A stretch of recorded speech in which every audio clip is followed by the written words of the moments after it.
Okay, folks, welcome to Thursday Night Stock Charts Live. Sorry I'm late, 4 minutes late. My apologies. Welcome to another week. Glad to be here. Glad you're here. Don't forget, smash the like button. Wherever you're watching this, Twitter, Facebook, whatever you do there, please do it. I mean, do a Kyle Rittenhouse on that smash, on that like button, please. Thank you very much. All right. So before we get to the weekly charts, we're going to talk a little bit about the price action of Tesla. We spoke about in great detail last Thursday.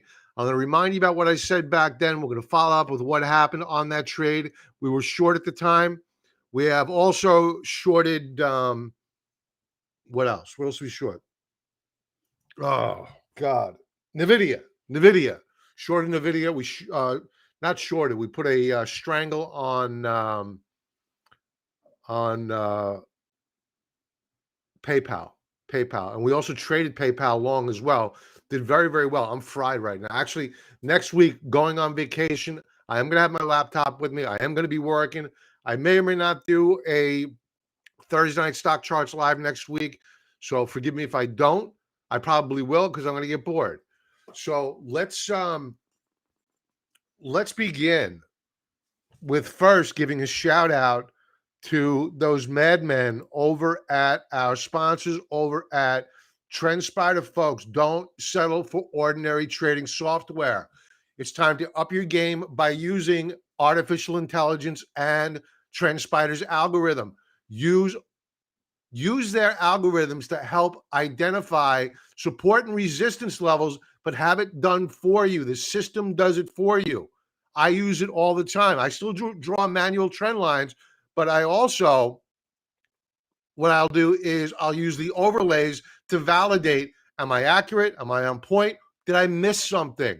And to this day, I still get surprised. Sometimes I miss something.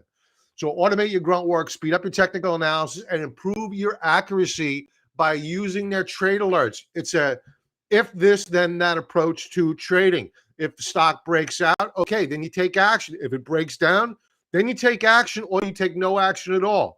Find winning chart setups with their scanners and reduce costly analytical mistakes by using those scanners and using those alerts. I'm going to do a demonstration later on. Let's get to it. First, let's begin with what I had to say last Thursday. Remember, we were short at the time on Tesla using deep in the money put options. Here we go. Hopefully you can hear it. A little bit. You're seeing that your indicators begin to put in lower highs, and your ADX trend line is well above 70, very, very overbought. So I think that we're going to correct here in very, very short order. So the one thing that I will say that looks kind of bullish for Tesla is the 15-minute chart, which I just checked out. And we're wedging out here. So we can go in either direction. I wouldn't be the least surprised to see a breakout tomorrow morning or a gap down tomorrow morning, one of the two. So standing by within the next 5 trading days, you're going to begin to see the correction of Tesla by a minimum 10%. Okay, so that was last Thursday night, and this is why, folks, I say trade the charts, not the hype. Why were we short of Tesla? We were short because when we began shorting it, we had RSI above 90. You're not supposed to be there. You had on a, before we leave here, last Thursday, I predicted at minimum within 5 trading days, we would see a 10% correct. It sounded crazy at that time. We, intra-period, we bounced back some. But from last Thursday night to the lows of this week, we dropped 21.5%. So it just goes to show you the power of using the charts. Forget about the hype. Do I care about what the analysts think? No, I could care less. They're a contrarian indicator to me. The RSI well above 90. We were trading on a weekly time frame for the second consecutive week up and into the third standard deviation Bollinger Band, you're not supposed to be there. Simple as that. You're not supposed to be there. You were going to get a, what's the word? An adjustment. You were going to get a reversion to the mean. And I think we still have more downside to go here. Perhaps not this month, but going into the new year, I think all these high beta stocks are in a lot of trouble. Why? I'm going to go to that in a moment. So before we go a moment further, here at the Contrarian Trader, we are extremely patriotic, God-fearing, and we love this country. So to begin, happy Veterans Day to all those who fought for this country. It used to be foreign, now it's domestic. Why? When you take a look at the internal war that's going on in this country, YouTube hides dislikes following mass downvoting of the Biden administration. So the propagandists at work. So this is why I simulcast to multiple channels now. Florida may withdraw from OSHA oversight over vax mandate. Here you have a governor who's going to have to withdraw from OSHA because he's not going to abide by the unconstitutional laws that the federal government has passed. Despite what you think about the vaccine working, not working, it doesn't matter. We don't have a dictatorship here. We have a constitutional republic. They're voted in to represent us, not dictate to us. The media goes after Aaron Rodgers. I never would have known who Aaron Rodgers was, but apparently he's a base guy, standing up for himself, doing the right thing. Not going to kowtow to the media, and he's winning. Arizona. This is all today. Arizona school board president kept secret files on Waco parents opposed to mandates and CRT. The school board is keeping records on parents. How dare the parents speak up? The parents are paying your salary, but that's not the way it's perceived. I think my doorbell's ringing. It's probably the FBI. And to this, they have lost control. Michael Snyder warns our destination with economic collapse. It's coming. So with all of these internal conflicts that are going on, I am voting for my Veteran of the Year. My Veteran of the Year is our domestic warrior, Kyle Rittenhouse. Free Kyle. God bless him. And I hope those prosecutors go straight to effing jail for what they did to this kid.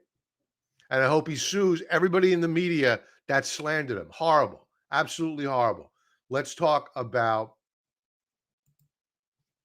the Fed's balance sheet. Nothing's changed this week, folks. Normally they update it today, Veterans Day, government holiday. So this will probably get updated tomorrow. I will check in. I'll be very, very curious, as the street's going to be curious as well. What has the Fed been up to this week? Did they taper as promised, or are they still buying? So now let's first say hello to people. I didn't say hello. Larry, prediction, Jay Powell out. And our new Fed chair will be a progressive favorite, Lyle Brainerd. I can't argue.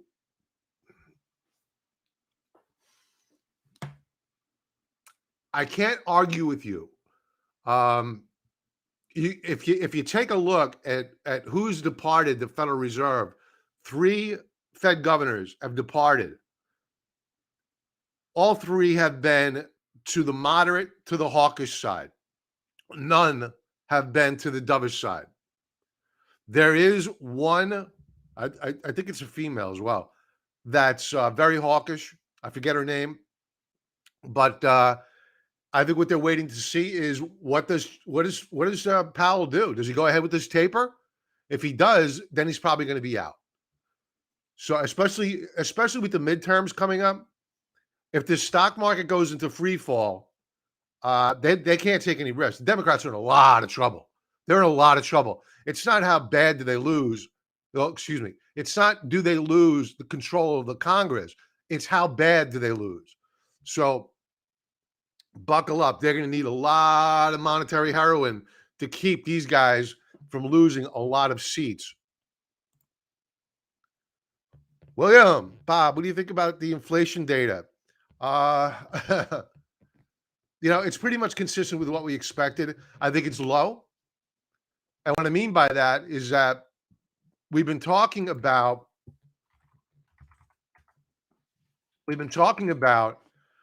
uh, CPI for quite a while now and how it's understated. 33% of the CPI is rents.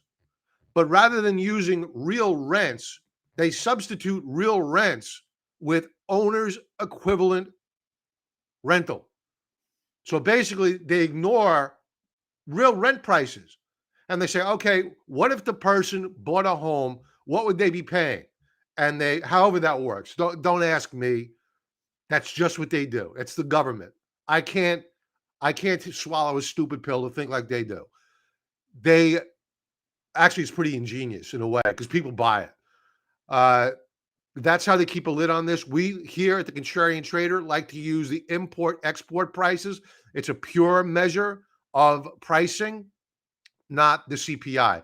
This is probably double in reality what inflation is. So double up. The expectation was for 0.6 increase for last month. It came in at 0.9. This is probably 1.5 around there. It's bananas. Inflation is on a tear. So what do I think about it? I think it's consistent with what we've been saying. Inflation is coming. We've been saying that for 3 years now. It has been here. Stealth inflation. Now real inflation is hitting. It's at the supermarkets. They can't lie about it anymore. So unfortunately, we're going to have to deal with it now. And we will deal with it. How about that PSFE crash? PSFE crash. I'm not familiar with that.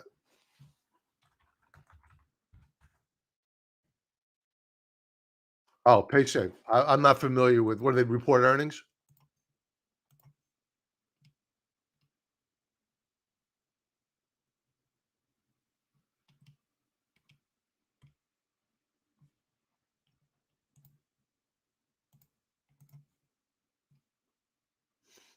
There's no historical support below here. So this can go lower. Just when you think it can't, it can. The only thing I'll say is that we are trading down below the 3D Bollinger Band. Doesn't mean we're rallying back. We could just trade sideways. So I would avoid this. Big institutional distribution. Hey, Bo. Good evening to you. You sound like you're coming from a galaxy far, far away. That's what my wife says. Sound is not good. That's better now. RB, SPY. Yeah, you got it, pal. We're going to go to that in a moment. Earnings miss, 43% crash. Yeah, a lot of big beta moves this quarter. I mean, normally we get challenged on our strangles. That's when you trade earnings. You take advantage of the very expensive options by selling both a call and a put deep out of the money. This is by far the most challenging quarter. We've done well, but we've had to really manage our positions aggressively because these stocks have made such dramatic moves.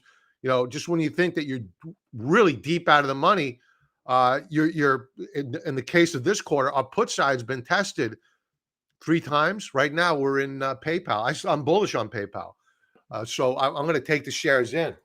But thank God we didn't get greedy. That's the only thing I'm thanking God is that we didn't get greedy. We're making money. So tough earnings season. Okay, let's go to the weekly charts.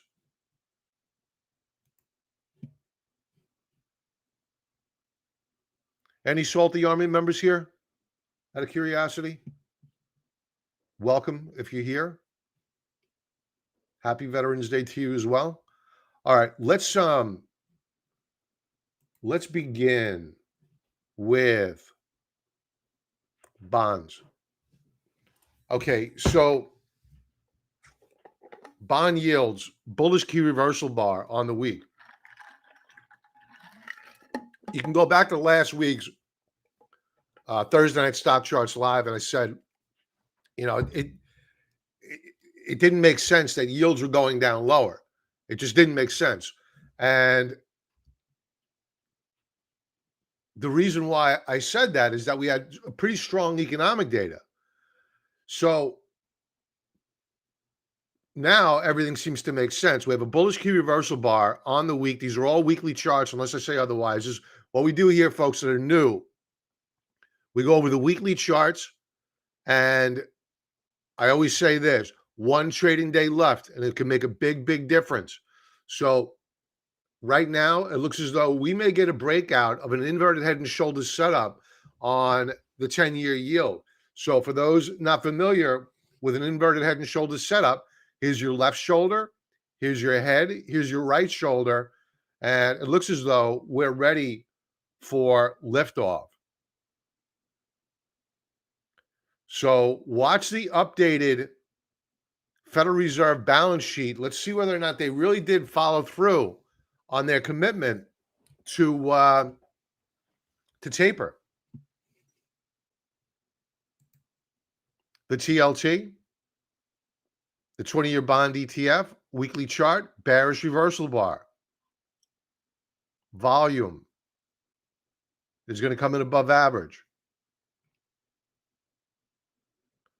And as you would expect, inversely, you have a head and shoulders setup, the inverse of what you had here, the inverted head and shoulders setup on bonds.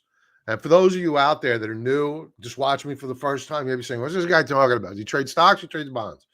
Bonds are very important. If you ignore bonds, you're going to lose. If you're trading, you're going to lose your shirt. You got to pay attention to the bond market. As boring as it may be, it's extremely important. Certain sectors do better with rising yields. Like technology does not do well in a rising interest rate environment, where the banks, they do very well in a rising interest rate environment. So it's very, very important to know where yields are going, to identify where your opportunities are, because the bond market is the tail that wags the stock market dog. Have no doubt about it. What bonds do dictates what stocks are going to do. I digress. Let's go to a daily chart here.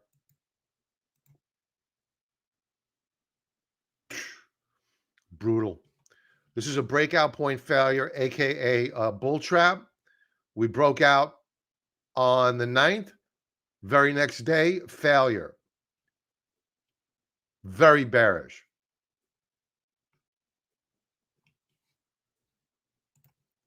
The dollar. Let's update this. Still hasn't updated yet. Stockcharts.com. You got to get your act together, man. This is still showing as the 10th. Pissed me off. Let's bring up the UUP.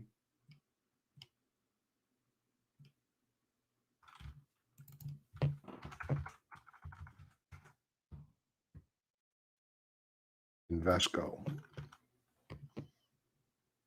Okay, so the dollar,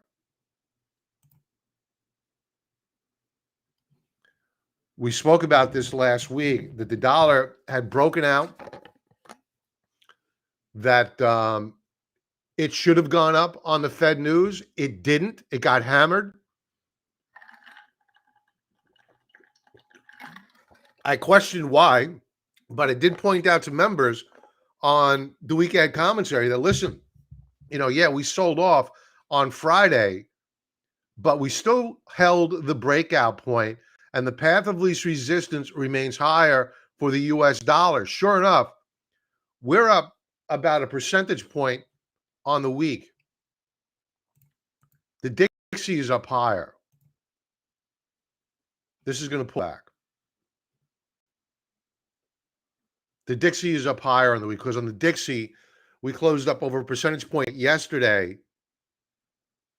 and we were higher today. So the UUP is actually understating the move in the US dollar or the Dixie basket. But we are leaning into the third standard deviation Bollinger Band. Expect a pullback probably tomorrow, if not on Monday. The tips, Treasury inflation protected securities, still weakening up on stochastics. RSI has broken out. New all-time highs this week. For those not familiar with what a tip is, Treasury inflation protected security, daily chart. Big outside reversal bar yesterday. No new lower low today, but a down day nonetheless. Can gold continue to rise in the face of a rising U.S. dollar? We're going to talk about that. The price correlation this week has me floored. Has me absolutely floored. Excuse me. The VIX weekly chart. We're still up on the week, but we faded off the highs. Let's go to a daily chart.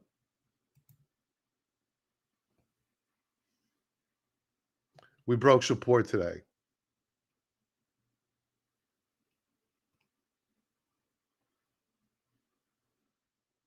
So RB, this is our first peek at the S&P 500 that we need to tuck this price action into the back of our minds when we're looking at the S&P 500 chart.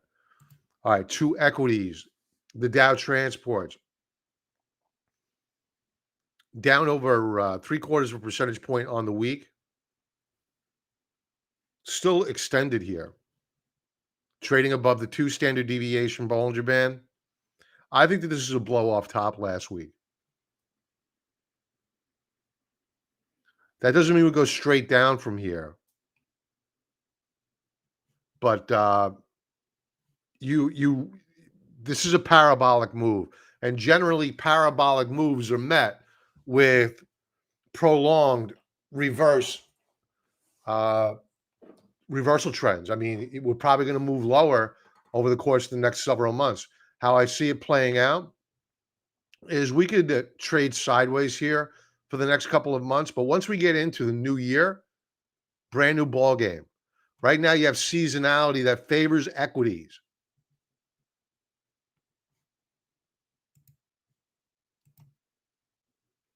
And the other thing to take into consideration, and it was pointed out earlier about Jay Powell coming up for renomination, he can't have the stock market cratering.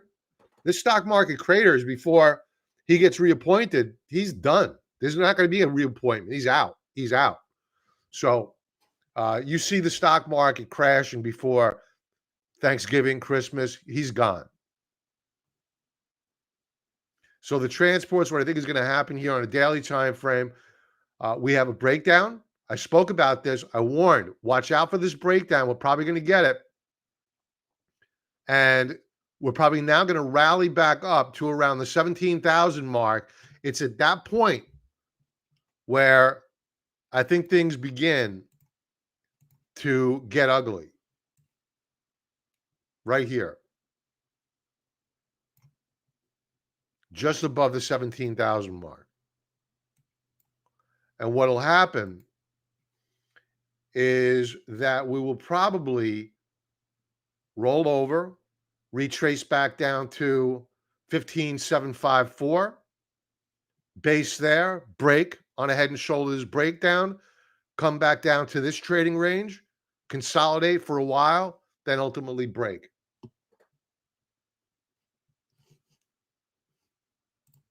That is, of course, unless the Federal Reserve gets back into gear, and they're going to need to pump in more than $120 billion.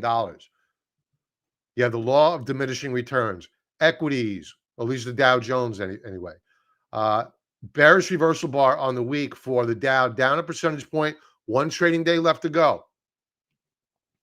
So what we want to do here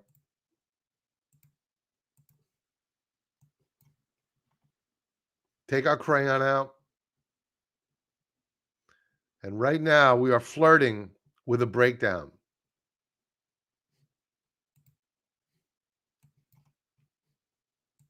One trading day left to go. Daily chart.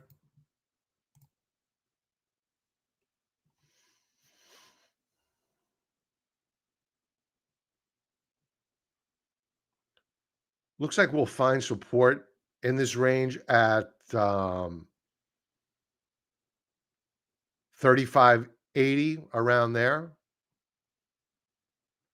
Then we're going to pop back up. The question is, do we put in a lower high or do we break down?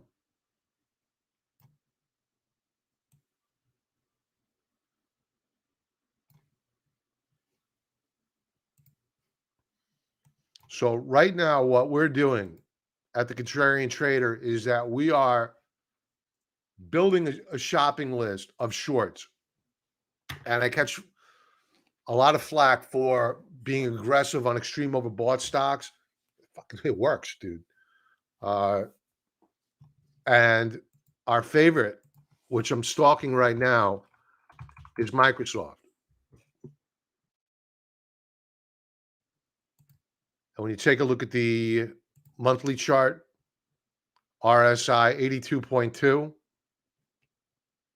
quarterly chart, RSI at 96.49. Here's 2000, actually 1999, the final quarter 1999 going into 2000.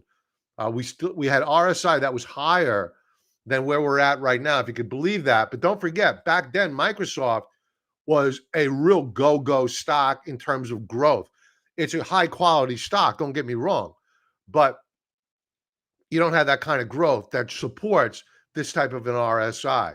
So just when people thought that it could not go down back then, I was trading back then. I remember it. And it could easily go down very, very quickly. This went from a high, this split a whole bunch of times.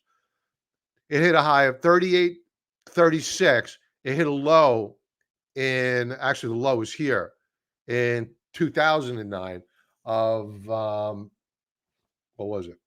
$11.31 before we broke out above the 2000 highs.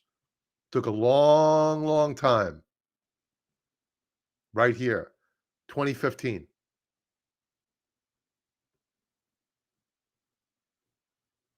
We have ADX above 80.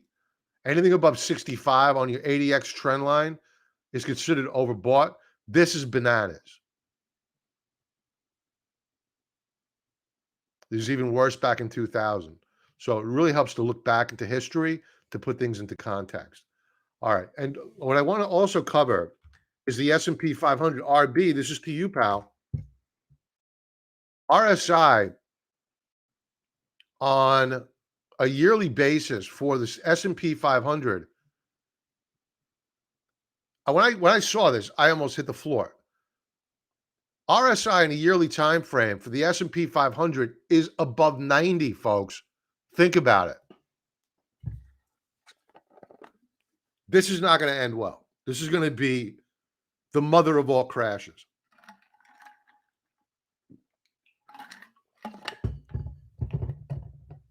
All right. Let's go to the S&P 500. Weekly chart, no new weekly low, down week by about a percentage point. One trading day left to go.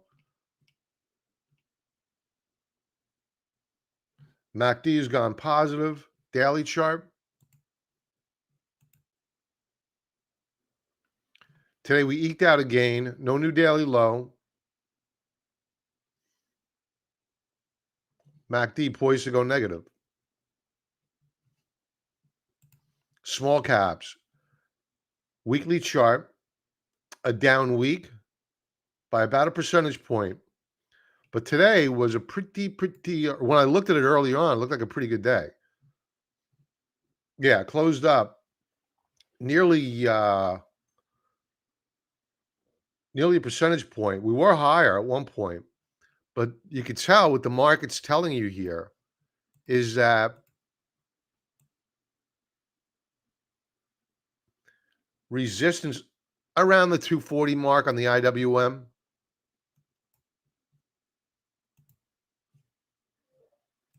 The trip cues, monthly chart. Now, on a monthly time frame, we broke out above this long-term uptrend channel. So I think that this is the beginning, or last month was the beginning of a parabolic move up higher.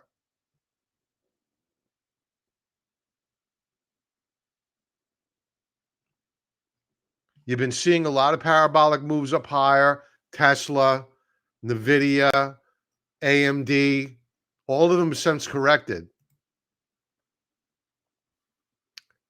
Daily chart, an update today, a little over a quarter percentage point, but we're losing momentum. We faded on the day. We could not close at the highs of the day. The banks, of which we are long now. And the reason why we're long of the banks is because we expected rising yields, and that's what we're getting now. Remember, this is why I say pay attention to the bond market, because the bond market is the tail that wags the stock market dog. If you know what does well in a rising interest rate environment and you invest there, you'll do very, very well. So on the banks, what we're looking for, daily chart, what we're looking for is a breakout of this bull flag setup.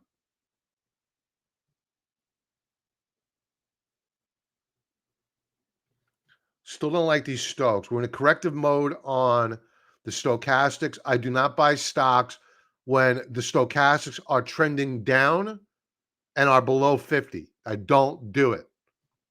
Whenever I have done it, I have regretted it because rallies tend to fade. Technology, weekly chart. We were very overbought on a daily time frame. The correction was no great shock. It's not even a correction. It's a down week. So I don't want to get hyperbolic because people don't take me seriously if I get hyperbolic. Let's get something straight. Well, I've seen bearish opportunities. We've taken advantage of those bearish opportunities. We've done well with those bearish opportunities.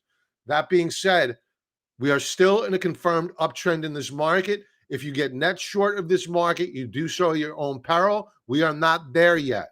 We will be. We're waiting. Daily chart.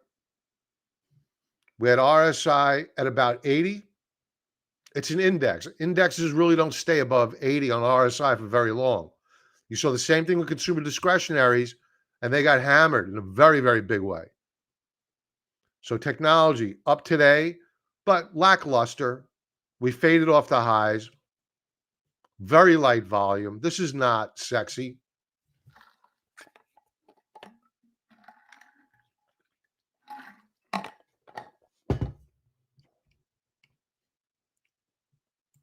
The semis, which are up on the week and have been in fuego, they're still leaning into the third standard deviation Bollinger Band. RSI is not that overbought at all. It's not overbought. Shouldn't even say at all. Volume this week is good.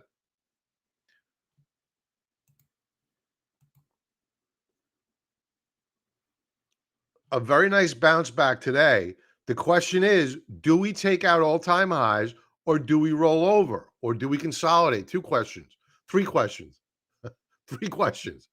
I can count to three. Takes me a while, but I can count to three. Volume, very light.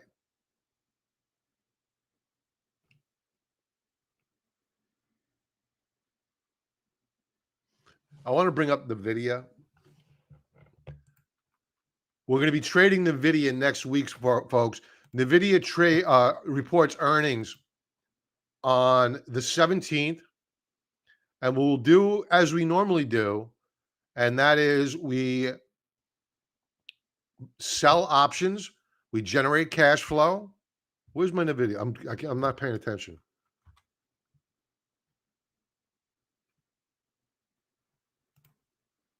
Here's NVIDIA. Yeah, man. This is going to be a good one.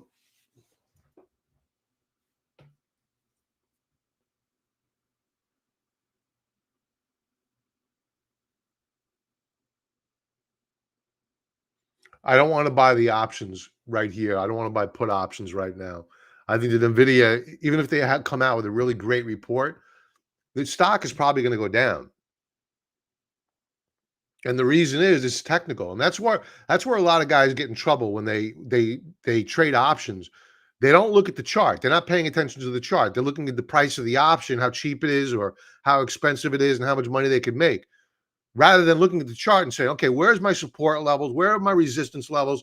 Are we overbought? Are we oversold? What are the probabilities of us moving up higher? Are earnings priced in? I think that they are. I think that NVIDIA, even if they do pop up higher after earnings, soon thereafter, it's going to roll over.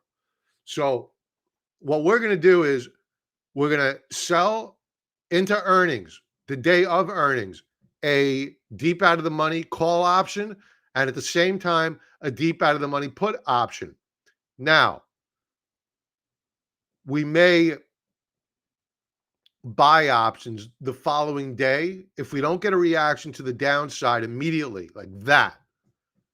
If the options deflate in implied volatility, it's called IV crush, implied volatility crush, meaning all the speculators that bid the value of the options up into earnings because they wanted to get rich quick, the value of those options the next morning contract dramatically, even if the price of the stock doesn't change at all.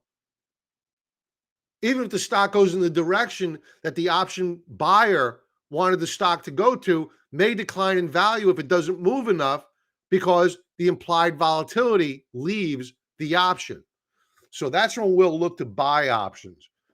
If they spike NVIDIA up higher on earnings, we're going to be looking to short NVIDIA, assuming that we don't sell off dramatically in advance of that. We did short NVIDIA. We began, I think it was last week. We booked profits this week. Daily chart. They're going to take this up higher.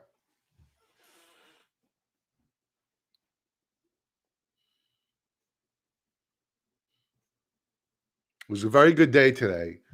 I'm not loving the hanging man formation, meaning that we faded off the highs of the day. Volume was pretty good, though. MACD is just so extended, man.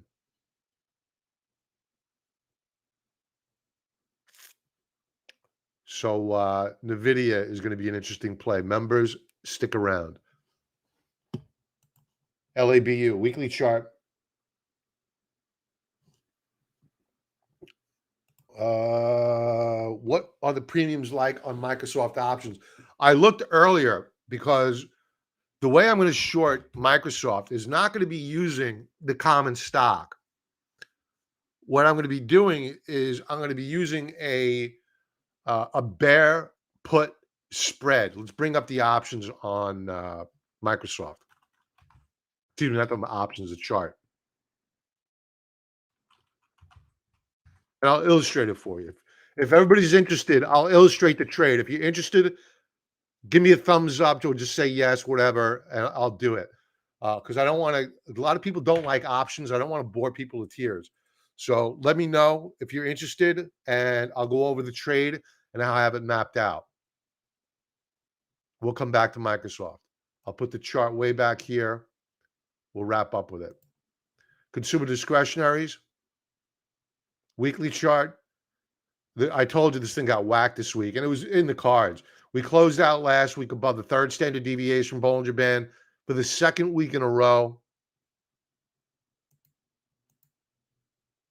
Daily chart. Look at this disaster area.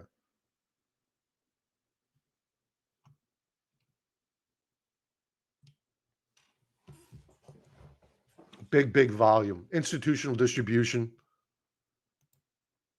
We got a yes from JW. Okay. I know 40,000 headsman's a yes. And if you don't want me to, just say no. I'll leave it to the end and you can drop off if you're not interested. We'll do it that way.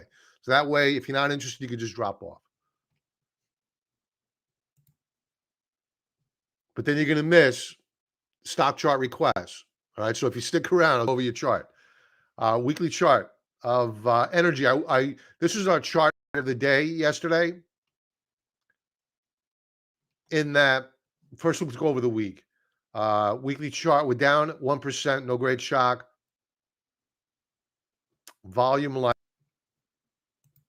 daily view. So here's what happened. We had broken out here on November the 8th, did a nice pullback and a retest on, thank you, Will. Smash the like button. Do a Kyle Rittenhouse on that button, please. We retested on the 9th, failed yesterday. That's a breakout point failure. They closed it up today, but they closed it off the highs. Unable to recapture. Volume light to the upside.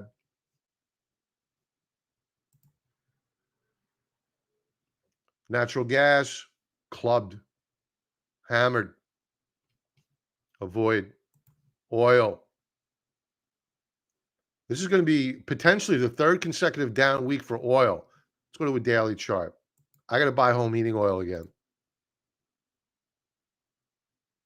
Is Sammy on? My fellow Long Islander?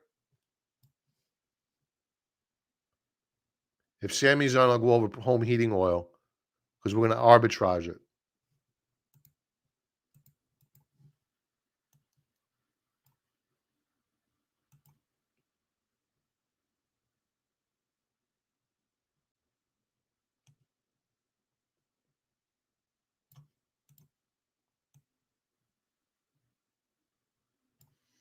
All right, so we have a breakdown on oil.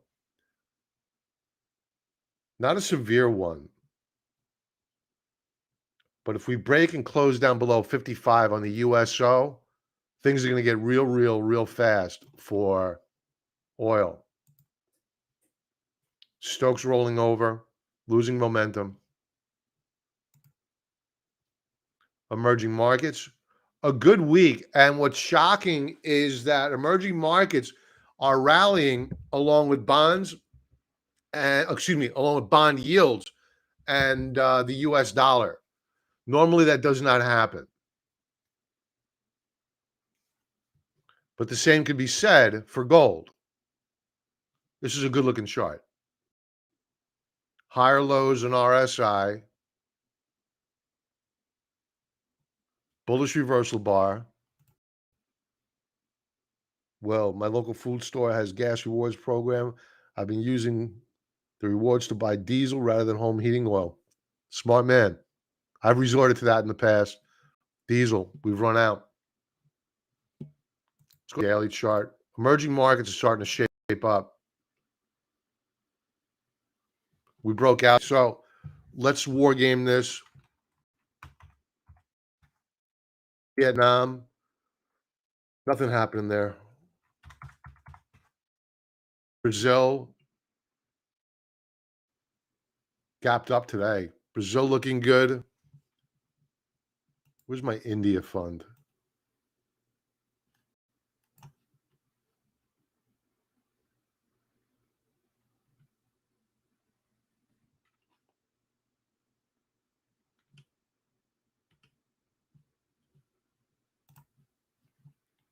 India kind of stalled out here. Okay. Gold. Folks, the month is not over yet. We're almost halfway through the month. But folks, this is a big breakout on a monthly time frame. This is a major event that is happening right here, right now, and it's doing it with rising yields. It's doing it with a rising dollar.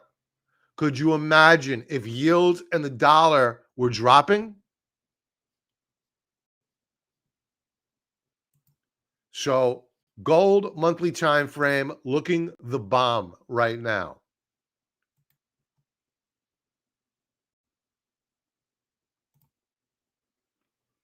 Weekly chart, major breakout, major breakout. And yes, we are very long of the gold mining stocks. Look at this breakout, man.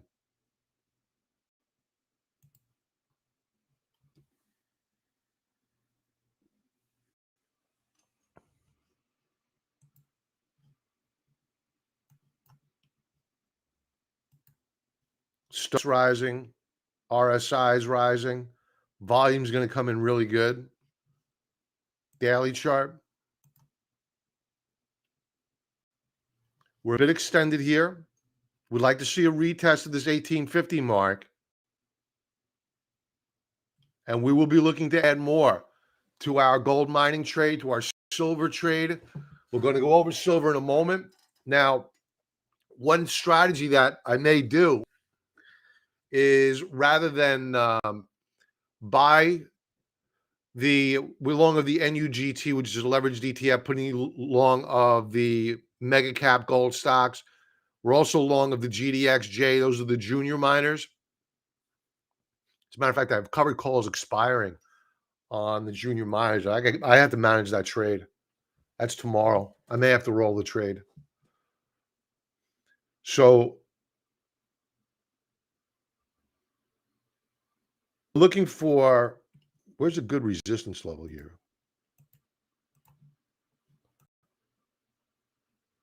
We tapped it earlier today and yesterday. As a matter of fact, we didn't put in a new daily high today. That implies to me that we're already seeing a little bit of stalling action on gold.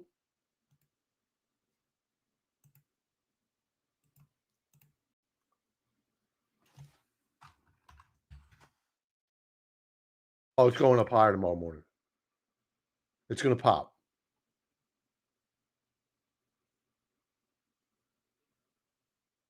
It's going up higher.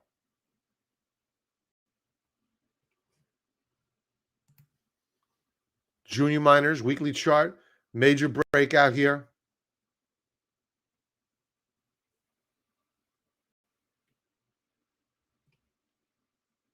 Volume could be better. I'm disappointed in the volume. Daily chart.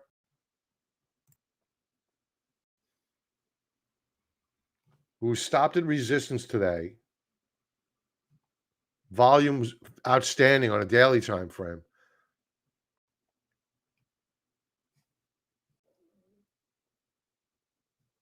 Silver. Oh, these are silver miners. We're also long of the silver miners. Weekly chart, we're up nearly 6.5% on this trade this week.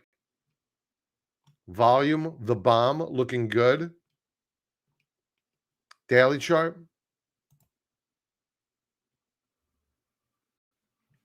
Becoming a little bit extended, but that's okay. Any pullback, we're going to be buying. Silver. We're up 9% this week on silver. Bullish reversal bar. We haven't even hit resistance yet. Volume is probably going to roll in just about average, maybe a little bit lower.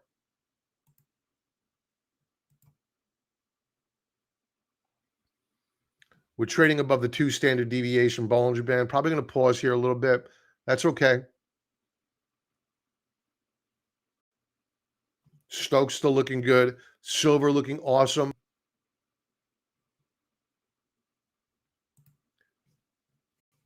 Let's talk that Microsoft trade.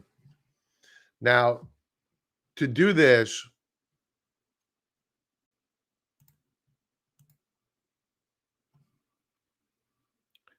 some call this a vertical spread. I like bear put spread. That's my lingo. So I'm going to stick with that. So what we're looking for primarily on Microsoft is a sign of top, a parabolic move. You could argue that we've had somewhat of a parabolic move, but this is not really a parabolic move. It's just an aggressive move up higher. It could get resolved with a consolidation or slight pullback. So I'm not ready to go pulling the trigger quite yet. Seasonality right now is Uh, very strong for Microsoft. In fact, I want to point this out, and this is what kept me on the sidelines today. And this is one of the benefits of TrendSpider.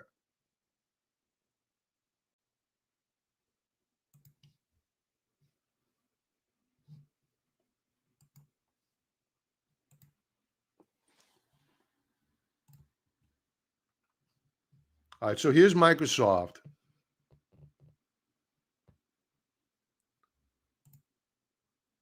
We're going to go to monthly first.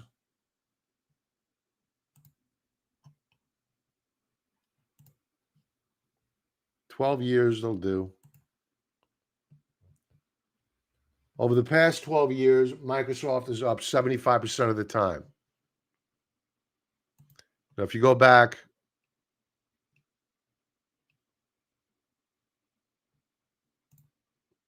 7 years, it's up 100% of the time. But there's something funny about this chart. When you drill down to a weekly view, week of the year, this week here, for whatever reason, despite the fact over the past 7 years, Microsoft has closed up 100% of the times in the month of November, this particular week is up only 29% of the time over the past 7 years. Strange. And the next subsequent weeks are pretty strong, with the exception of 3 weeks from now, where you get a weakening. But then the year closes off very, very strong, with the final week of the year closing up 100% of the times over the past 7 years.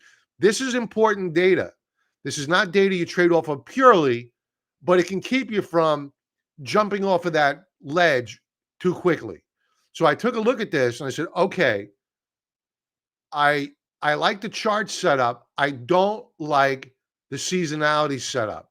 So I held off the trade.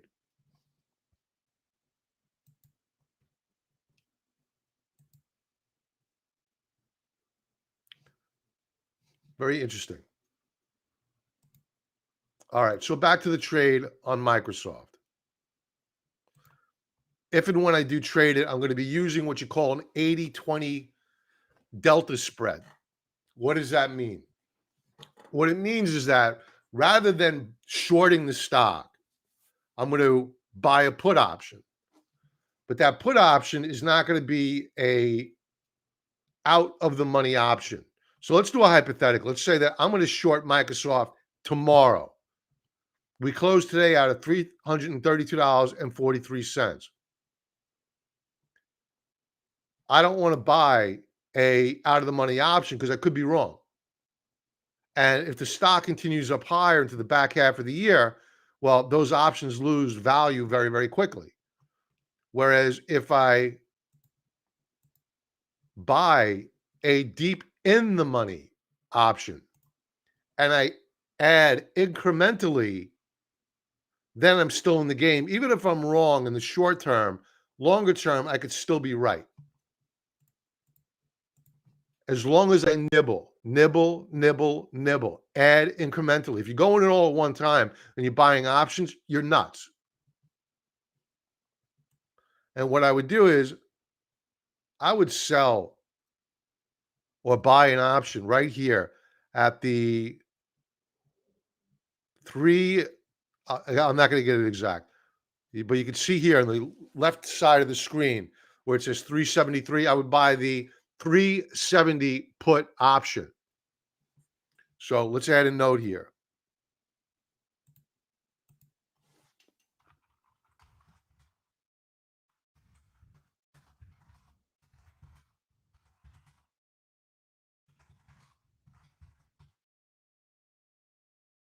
Okay.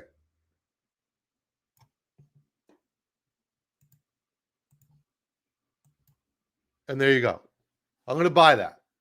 But I'm a greedy bastard. And I don't want to pay the full freight for that option. So how do I get somebody else to help finance this trade? Well, I don't need anybody else. I sell Where was it? I think it was at 290.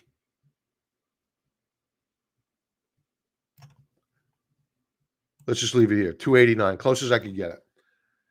So I would sell the same time as I buy the put, I sell a put, but this one's deep out of the money.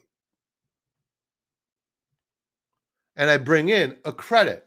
So let's say I paid, I think it was like, let's just say $40.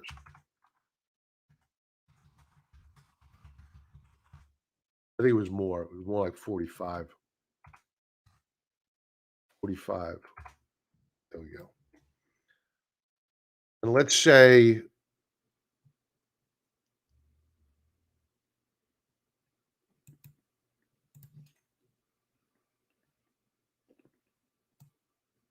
there you go.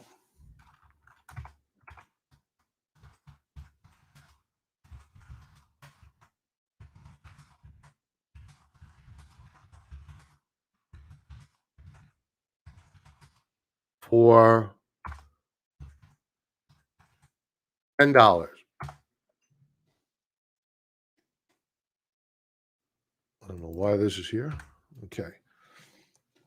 So my spread is between 370 and 290. I profit all that money if I'm right on the directional call.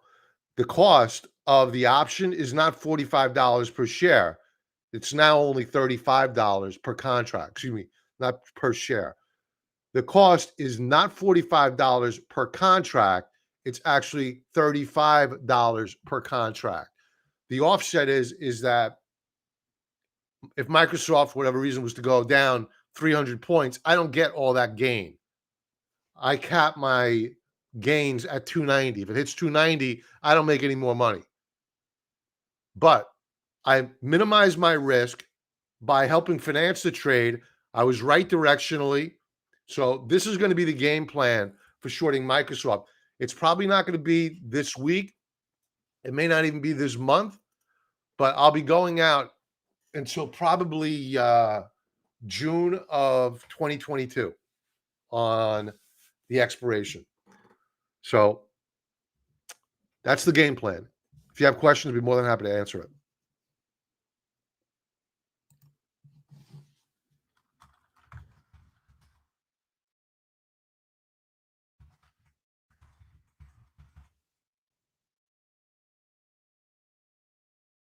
Let's do some chart requests.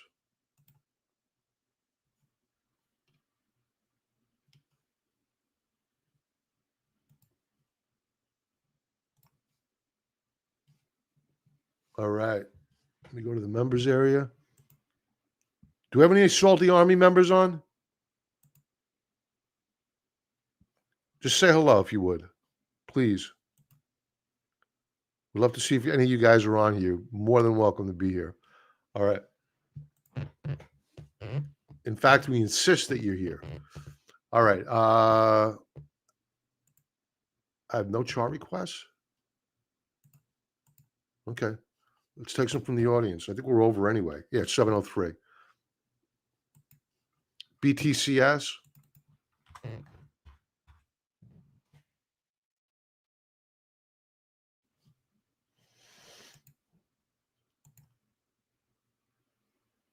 Very, very, very nice chart. We broke out this week. I really like the setup here.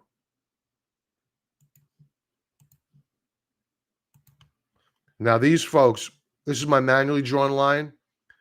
I didn't draw these lines, these resistance levels. That's the algorithm. Click of a button to bring them back on. Bam. So we've broken out. Well, we broke out actually last week above one resistance level. That's a secondary resistance level. But this week we broke above a primary resistance level. Now we're probably going up here to 1087. You're going to have a little bit of resistance in this range at around 830 per share. But once we break up and above that, we're coming up here to this upper band of resistance. So what you could do is, if you're swing trading this and you want to know when to get out and book some profits,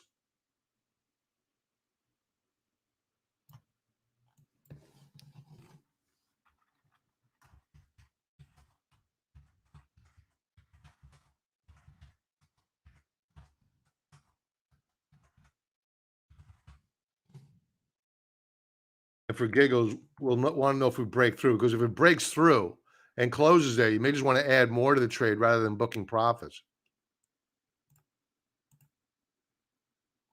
And we're good to go. Daily chart.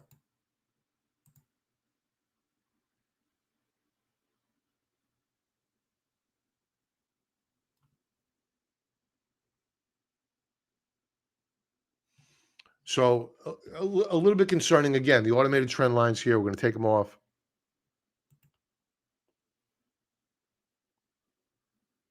For those folks just joining in, 35% discount code below. Use the link below. If you watch us on Twitter, use the link above. This is what I don't like, is that we broke out on the 9th, breakout point failure yesterday, today, up day. I wouldn't go adding more here. I would wait for a recapture of this 830 mark. As a matter of fact, I'm going to move this up a little bit.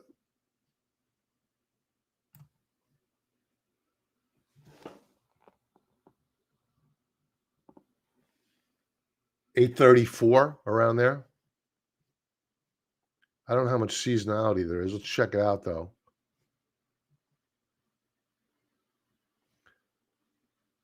Going back, you know what? I don't want to use 13 years for a weekly view. Let's go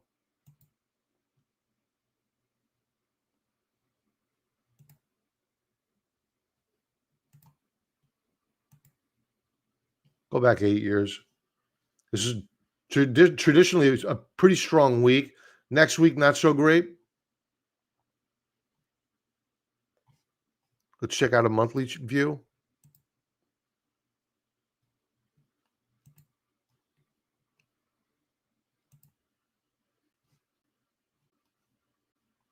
This is not seasonally the best time of the year, but when you go into January and then February, it's favorable. But you don't want to rely solely on seasonality. So that's a trap that people could fall into. Just a little bit of additional knowledge. But otherwise, from that longer term perspective, I didn't go over a monthly chart.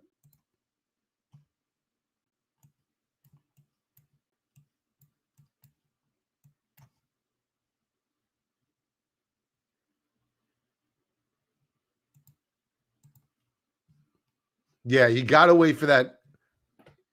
I would even round it up, 840 per share. You get a break in the close above that mark. This chart's the bomb. It's looking good. So I like it. NVIDIA, we went over that one already, Abel, but I'll talk briefly about it. I think it's very overbought. We have earnings coming up. I would not buy the options. I wouldn't sell the options right now either.